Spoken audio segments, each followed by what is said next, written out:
या कालच्या जे शुभारंभ झाले सुमारे 122 कोटीचे रत्नागिरीमध्ये विकास कामं ही शासनाच्या माध्यमातून रत्नागिरीमध्ये काल सुरुवात झाली।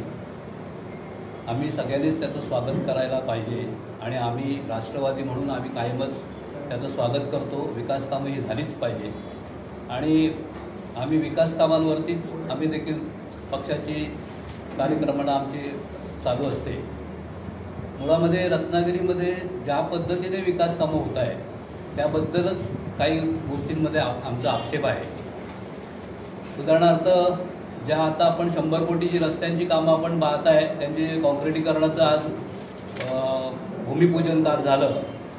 त्या भूमिपूजनामध्ये माननीय पालकमंत्र्यांनी काही गोष्टींचा उल्लेख केला की आपल्याकडे ही जी 122 कोटीची कामं आहेत ही कामं आपण ज्यावेळेला सत्तांतर झालं आणि सत्तांतरांमध्ये पालकमंत्री म्हणून त्यांना संधी मिळाली आणि त्या संधीचा फायदा म्हणून आज आपण ही एवढी कामं आणू शकलो असं पालकमंत्र्यांचं म्हणणं आहे। मुळामध्ये पालकमंत्र्यांना इतका वेळ का लागला कारण 20 वर्ष ते सतत या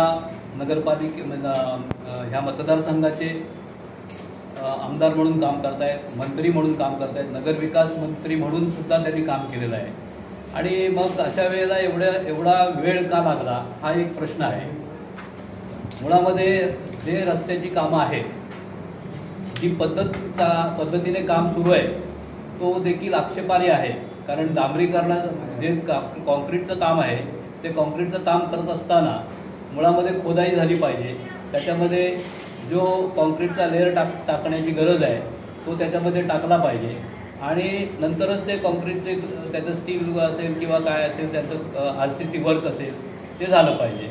मात्र असं न दिसता त्याच्यामध्ये दिसतंय की नुसतं फक्त डांबराचा एक लेअर मारला। आम्हाला वाटलं प्रथम डांबरीकरणाचं काम सुरू झालं की काय आणि कॉन्क्रिटीकरणाचं काम थांबवलं की काय असं आमच्या सगळ्या शहरवासियांच्या मनामध्ये प्रश्न निर्माण झाला। परंतु आज आम्ही बघितलं तर ते कॉन्क्रिटीकरणाचं काल शुभारंभ झाल्यानंतर सर्वांनाच कळून आलं की आज ही कॉन्क्रिटीकरणाचा त्यांनी शुभारंभ केला आहे। मुळामध्ये रत्नागिरी शहरामध्ये गेल्या 2 वर्षामध्ये 2 ते 3 वर्षामध्ये सुमारे 2 वेळा रस्त्याचं डांबरीकरण, डागडुजी आणि सगळंच कामं केली आहेत असं वारंवार नगरपालिकेने सुद्धा सांगितलंय, प्रशासनाने पण माननीय पालकमंत्री सुद्धा बोललेले आहेत। आणि असं असताना जर तशी डांबरीकरणाची कामं झालेली आहेत, नगरपालिकेने त्यांना बिलं अदा केलेली आहेत, जर असं असेल तर मग 2 वर्षाचा कालावधी सुद्धा न लोटलेला असता म्हणजे डिफेक्ट लायबिलिटी पिरियड जो आहे तो 2 ते 3 वर्षाचा प्रत्येक कामाला दिलेला असताना सुद्धा नगरपालिकेने अतिशय घाई गडबडीने कॉन्क्रिटीकरणाचं काम हाती घेणं म्हणजे नगरपालिकेच्या पैशाचा अपव्यय करणं। नगरपालिकेने जे पैसे पूर्वी रस्त्यांवरती खर्च केले आहेत ते पाण्यात घालवायचे। हे पैसे कोणाचे आहेत? ते तुमचे, आमचे, सगळ्यांचे, जनतेचे पैसे आहेत। ह्याचा कुठेही त्याचा लेखाजोखा ठेवला जात नाही। जे मनाला वाटेल तशा पद्धतीने काम या रत्नागिरी शहरामध्ये चालू आहे। रस्त्यांची गटारांची जी कामं झालेली आहेत आपण पाहताय प्रत्येक वॉर्डमध्ये गटार झाले आहे, परंतु रस्ता रुंदीकरणाप्रमाणे कामं होण्याची गरज होती तशी रस्त्याची कुठलीही कामं या रस्ता रुंदीप्रमाणे झाली नाहीत। उद्या भविष्यामध्ये जर का रस्ता रुंदीकरणाप्रमाणे कामं करायला गेली तो करोडो रुपयांचा निधी जो खर्च झालेला आहे तो वाया जाईल अशी संपूर्ण स्थिती आहे।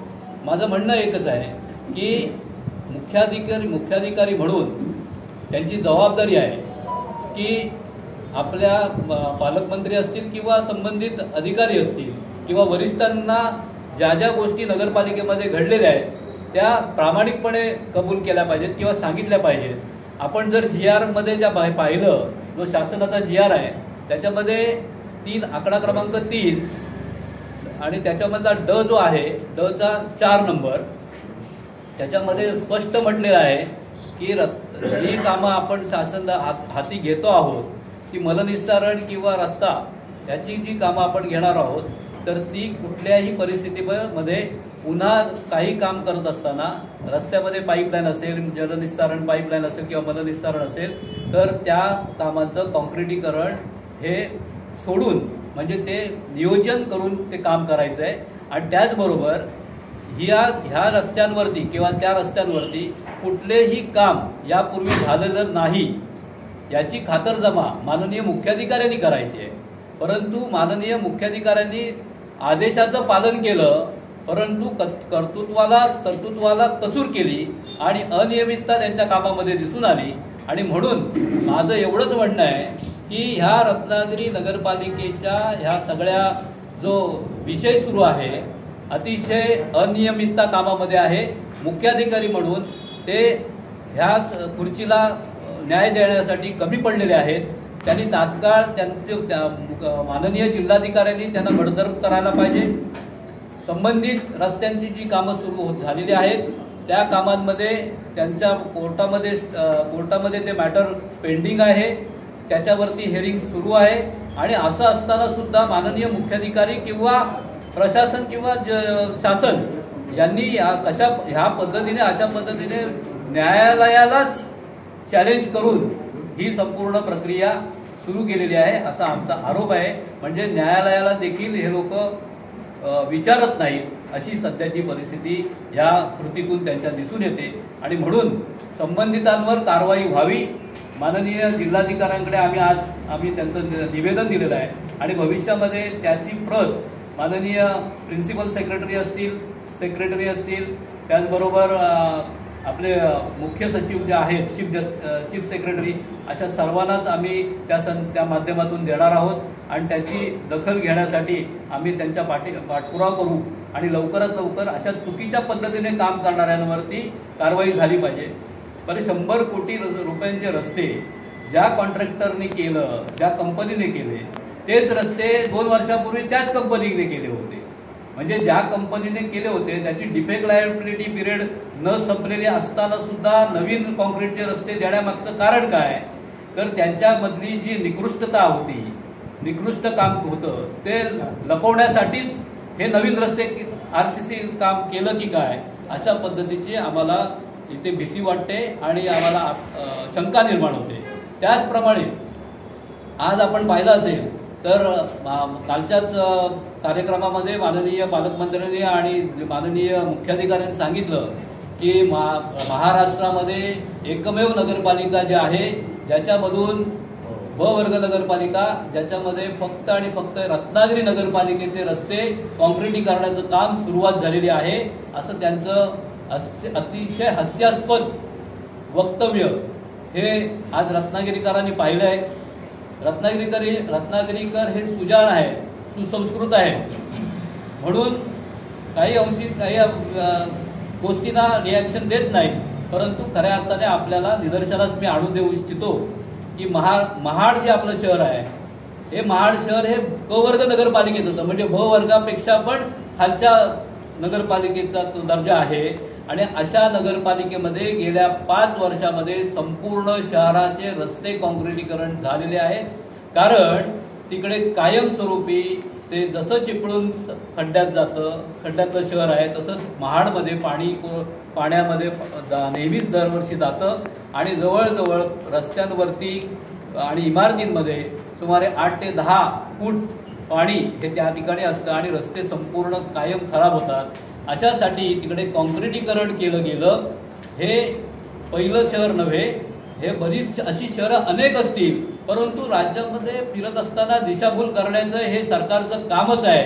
आणि आम्हीच कसं केलं आहे, याच्यापूर्वी कुठला विकासच झाला नाही अशा पद्धतीने खोटं बोलायचं, रेटून बोलायचं, ही परिस्थिती ही प्रवृत्ती ही बळावलेली आहे असं आपल्याला सांगू इच्छितो। त्याचबरोबर आपल्याला दुसरी गोष्ट तुमच्या निदर्शनास आणून देऊ इच्छितो की जी 5 वर्षापूर्वीची कॉन्क्रीटची झालेली कामं त्या कामांवरती पुन्हा डांबरीकरणाचं काम महाड शहरामध्ये सुरू झालेलं आहे।